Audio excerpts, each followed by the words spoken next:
안녕하세요. 뮤지코노이스 지인혁 교수입니다. 오늘은 지난 시간에 이어서 시장 실패의 원인 이렇게 해서 얘기를 해볼 건데, 말씀드린 대로 시장 실패라는 것은 사고 싶은데 못 사고 팔고 싶은데 못 파는 현상을 의미해요. 좀 전문적인 용어로 얘기하면은 후생의 후퇴 또는 비효율, 시장이 제대로 기능을 못한다 얘기죠. 사고 싶은 사람은 다 살 수 있어야 되고, 거꾸로 팔고 싶은 사람도 다 팔 수 있어야 되는데 그게 매치가 안 가면은 시장이 실패한다. 그렇기 때문에 이런 현상이 발생할 때는 정부가 개입할 필요가 있다. 크게는 이렇게 요약이 됩니다. 그러면 시장 실패의 원인, 크게는 세 가지가 있어요. 정보 비대칭성, 두 번째는 외부 효과, 세 번째는 이제 공유제. 모든 걸 다 설명할 수 없기 때문에 오늘은 시장 실패 원인 중에서 정보 비대칭성, 그리고 이 정보 비대칭성을 음악시장에서는 어떻게 확인할 수 있는지 얘기를 한번 해볼게요. 지금 보여드리는 화면은 최초의 전자기타 모델입니다.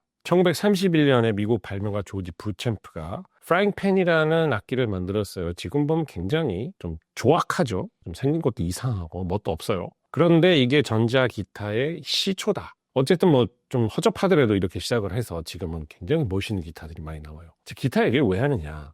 전문 연주자를 포함해서 일반인까지 가장 많이 사람들이 배우는 또는 연주하는 악기가 기타입니다. 피아노도 포함이 돼요. 우리나라 사람 치고 치어링 30번까지 안 쳐본 사람 별로 없잖아요. 많이 배우는데 보통 피아노는 빨리 중단을 해요. 근데 성인이 돼서도 계속 악기를 배운다 그러면 기타를 많이 선택을 하게 됩니다.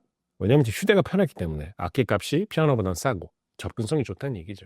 그래서 기타 시장이 굉장히 큽니다. 그래서 기타 시장을 연구해 볼 만해요. 조금 더 기타 얘기를 하면은 말씀드린 대로 1930년대에 최초의 전자기타 프라잉 팬이 출시가 됐는데, 그럼 그전에는 기타가 없었을까? 있었습니다. 있었는데 전자기타로는 프라잉 팬이 최초이다 이거죠.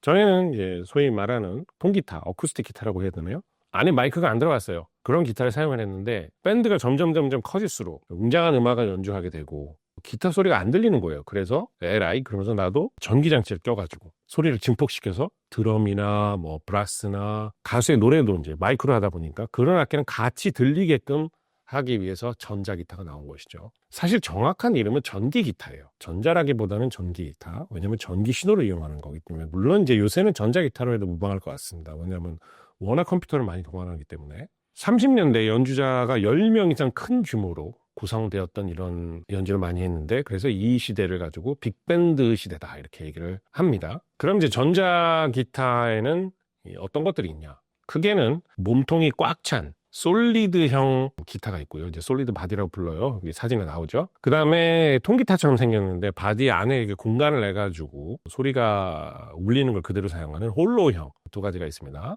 보통은 여러분들이 기타를 접하시는 어쿠스틱 기타, 홀로 바디를 많이 사용을 하겠죠. 솔리드 바디는 안에가 꽉 찼어요. 그럼 소리를 어떻게 내느냐? 꽉 찼지만 그 안에 픽업이라 그래가지고 내장 마이크가 들어가 있습니다. 그래서 그 마이크로 수음을 해가지고 전기 신호로 앰프를 가서 소리가 나는 거예요. 솔리드 바디 기타는 강렬한 소리 또는 기계적으로 변조된 소리를 낼 수가 있어가지고 아주 다양한 장르에 쓰입니다. 뭐 락, 메탈, 블루스 여러 가지 장르에 하여튼 적용이 돼요. 요거는 이제 홀로 바디인데 여러분들이 많이 보신 통기타하고는 다르죠. 그러니까 안에 비었지만 또 내장 마이크가 있어요. 그래서 그렇게 내장 마이크를 또 통해서 전기 신호로 나오는데 되게 따뜻하고 청매한 소리가 납니다. 재즈와 컨트리 장르에서 많이 사용이 되고, 이제 제대로 된 전자기타 브랜드를 한번 소개를 해보겠습니다. 여러분들 펜더라고 아실지 모르겠는데 사실 이제 펜더와 깁슨이 양대 전자기타 브랜드 양대 산맥이죠. 펜더는 1940년대 캘리포니아에서 전기기술자로 일하던 리오 펜더가 자신의 이름을 따서 설립한 기타 브랜드예요. 근데 펜더는 기타를 못 쳤다 그래요. 본인 자신은 오히려 대학에서 음악을 전공한 게 아니라 회계학을 전공하고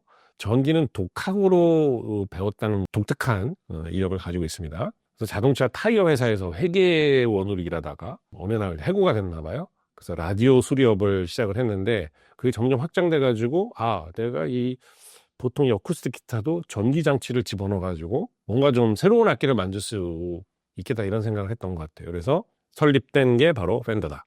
말씀드린 대로 펜더는 깁슨과 더불어서 전자기타 시장의 이 라이벌 관계를 유지를 하고 있는데, 당연히 뭐 시장 점유율은 전 세계 상위권이죠. 그런데 약간 웃긴 일이 있었어요. 2020년 영국의 경쟁 시장청, 우리나라로 말하면은 이 공정거래위원회입니다. 450만 파운드의 과징금을 부과받았다고 그래요. 왜냐면 팬더가 온라인 소매 판매자들이 있을 거 아니에요. 이 소매 판매자들한테 일정 가격 이하로 기타를 못 팔도록 압력을 행사한 것이 밝혀졌습니다. 그래서 나중에는 팬더가 자진신고를 해가지고 과징금을 상당히 줄였던 걸로 알려져 있는데, 어쨌든 이런 기타 회사도 반경쟁 행위를 하게 되면은 시장 감시 기구의 응징을 받는다. 그 다음에 이제 깁슨을 얘기 안 할 수가 없어요. 팬더와 양대 산맥인데, 깁슨은 팬더보다 역사가 오래됐습니다. 1898년, 1800년대까지 넘어가는 거예요. 미국의 이태리 전통악기를 만드는,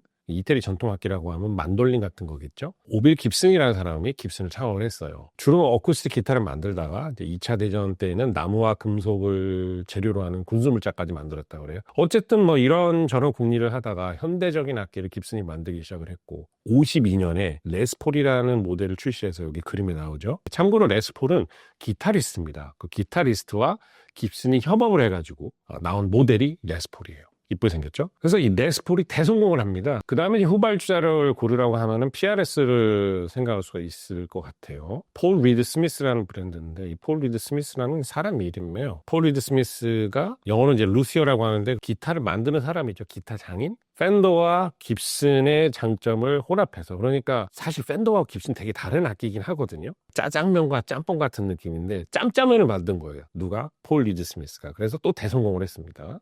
제 그림에 보시면 아주 기타가 독특하죠. 디자인이 굉장히 멋스럽지 않습니까? 자, 이렇게 기타에 대해서 오래 얘기를 했는데, 사실 기타 시장, 특히 이제 중고 기타 시장이에요. 정보 비대칭성을 아주 잘 얘기해주는 시장 중에 하나입니다. 우리가 보통 정보 비대칭성이라고 하면은 시장 실패의 원인으로 뽑죠. 시장 실패는 뭡니까? 사고 싶은데 못 사고, 팔고 싶은데 못 판다. 그러면 시장이 실패했다고 보는 거예요. 그래서 정부가 개입을 하는데, 예를 들어서 중고차 시장도 마찬가지로 정보 비대칭성이 많은 시장이죠. 서로 상품의 상태에 대해서 믿지를 못하니까 판매자, 구매자가 쉽게 가격에 합의를 못해요. 그렇기 때문에 정부가 개입을 해서 차량 이력제를 실시한다든지 또 보험도 강제한다든지 이렇게 하는 것이죠. 근데 중고 기타 시장도 비슷합니다. 경제학적으로 중고 악기 시장은 중고차 시장과 똑같은 시장 실패 문제를 갖고 있어요. 왜냐하면 판매자가 구매자보다 상품에 대해서 더 많은 정보를 갖고 있기 때문이죠.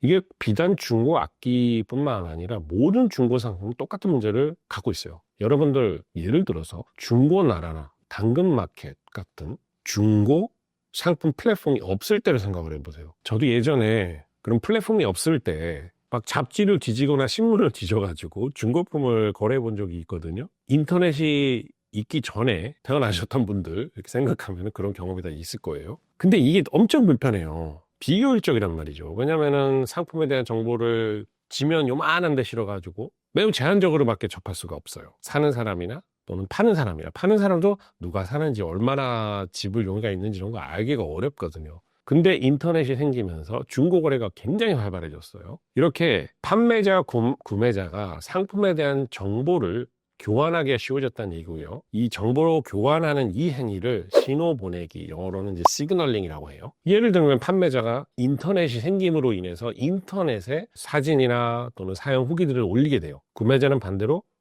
판매자에게 쪽지를 보내기도 하고 뭐 심지어 문자를 보내기도 해서 상품에 대한 정보를 또 얻기도 합니다. 이런 시그널링이 가능해지면서 더 원활해지면서 중고 기타 시장은 어떻게 변했나? 요걸 또 연구한 경제학자가 있습니다. 이 연구가 던지는 질문은, 첫째, 시그널링이 상품에 대한 정확한 정보를 담고 있는가? 둘째, 정보를 담고 있다면 시그널링이 실제로 얘기한 대로 정보 비대칭성을 완화해 주는가? 이 두 가지를 확인하고자 했던 것이죠. 그래서 2000년대 초반에 이베이에서 거래된 PRS, 아까 설명했죠. PRS 중고 기타 경매 자료를 수집을 합니다. 그래서 그 자료를 분석을 해요. 그리고 어떤 결과를 발견했냐면, 판매자가 사진을 업로드할수록 거래 성사 확률은 높아진다. 지금 생각해보면 너무나 당연한 거긴 한데 2000년대 초반이란 말이에요. 2000년대 초반에는 인터넷이 막 형성되기 시작할 때, 우리 사회가 디지털화 되기 시작할 때였어요. 그러니까 그때는 이것이